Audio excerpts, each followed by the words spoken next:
Assalamualaikum and hi everyone. My name is Ardina Anissa binti Abdul Razak. My matrix number is 2021189677.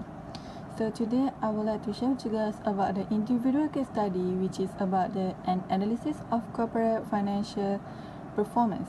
So let's go. So first of all, I will explain to you guys about what is the meanings of trend analysis and cross-sectional analysis. So, trend analysis is a tool or technique that was used to measure or predict the future movement of the stock or price that based on the observed trend data. And it also focuses on three types of time horizontal, which is short, intermediate, and long term. By making the trend analysis, it can help the company to gain some idea how they can improve to keep move forward and how they can be a better company in the future.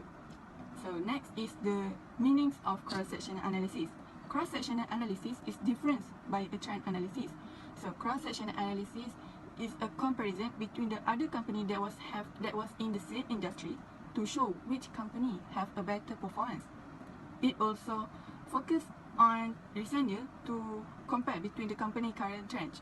By making the cross-sectional analysis, it can help the investor to invest their money for the best company that was show that they have a better performance and can obtain or generate profit and can get a high sales. So let's move forward to the next session, which is about a company background.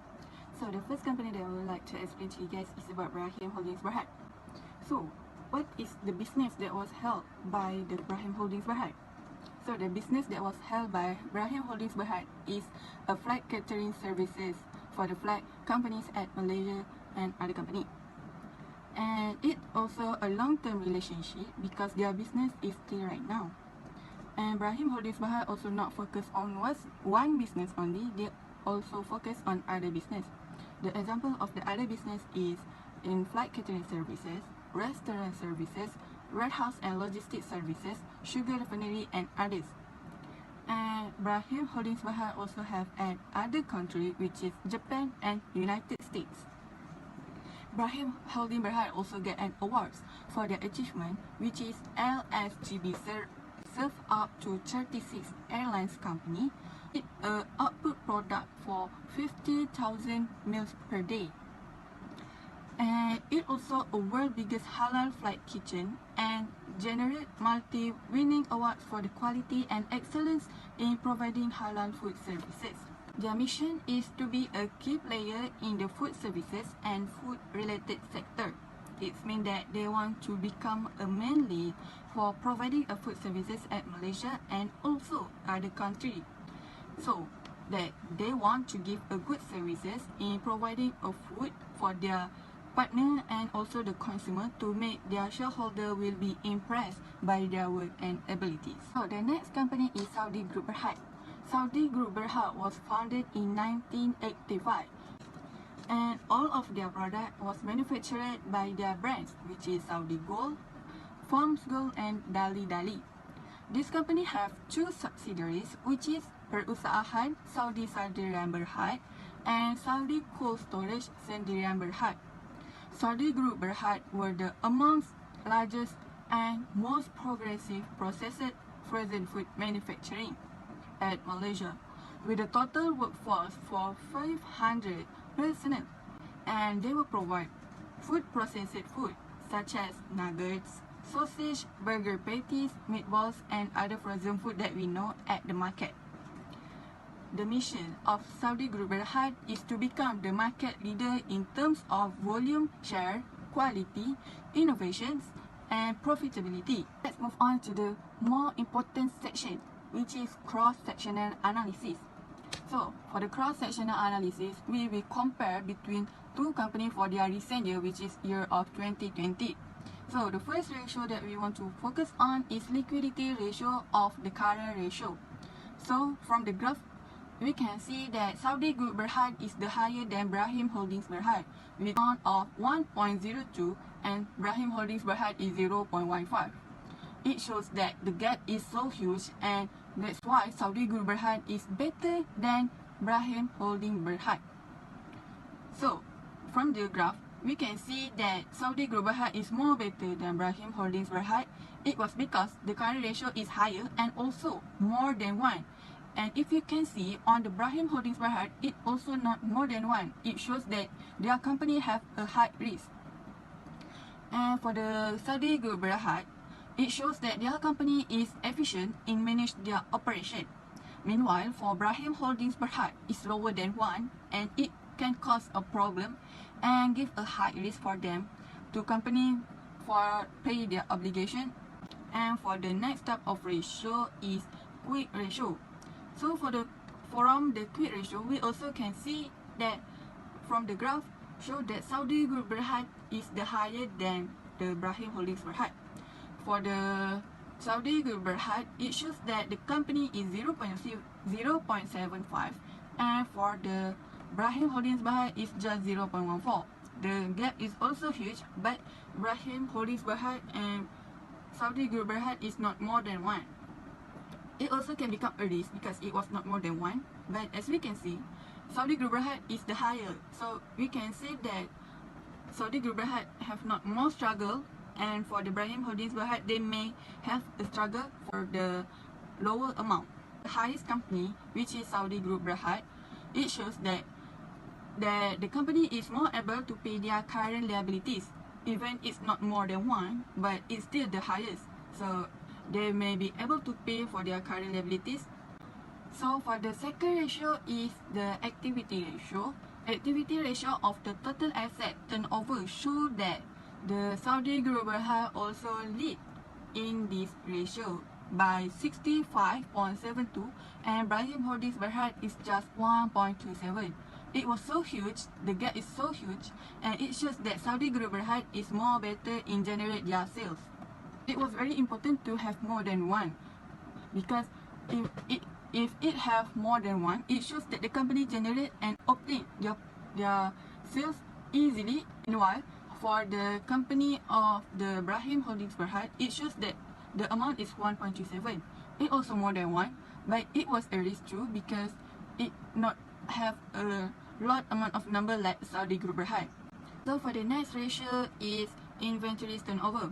For the inventories turnover, it shows that the Brahim Holdings Berhad is leading by 27.13 and for the Saudi Group Berhad is 8.57. As we can see, it is also a huge gap between these both company.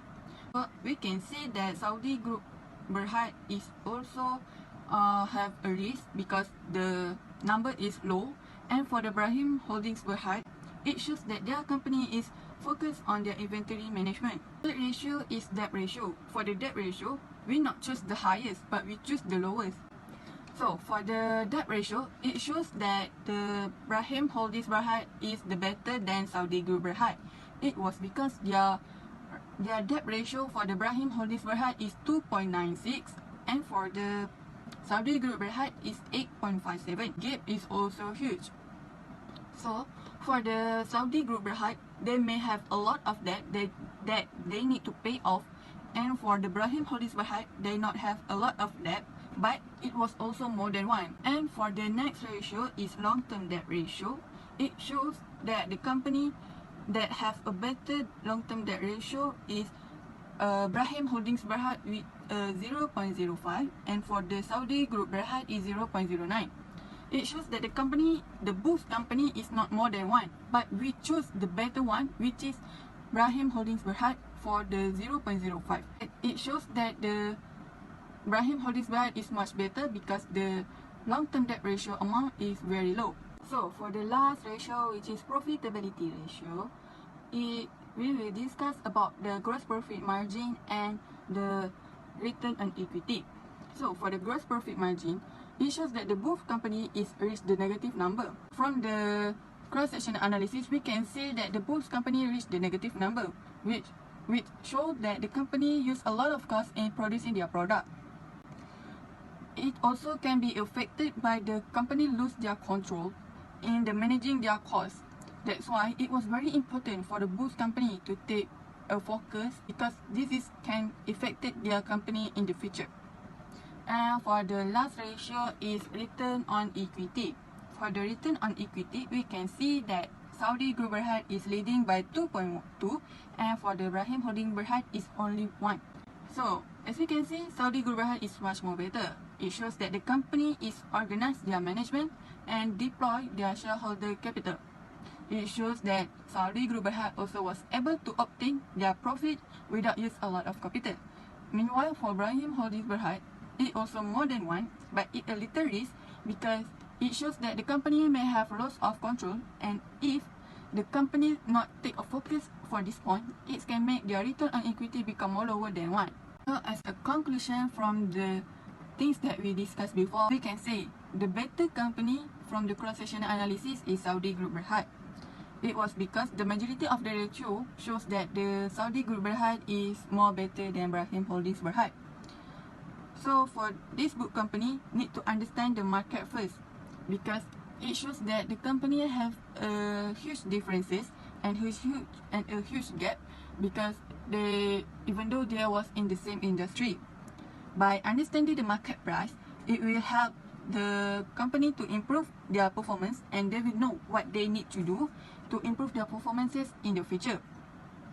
For the Saudi Group Berhad, they also need to be more careful even though their company is better, because if they feel so comfort in this market, it can make them become a lower company because they not have any strategies to improve their company in the future. Last but not least, Saudi Group Berhad must always keep improving their sales to gain more profit and can increase their asset, so they will not have any struggle or face any problem in the future. Meanwhile, for Brahim Holding Berhad, the company need to more focus on what strategies that they can do to improve their company in the future. So that's all from me. Thank you. Assalamualaikum.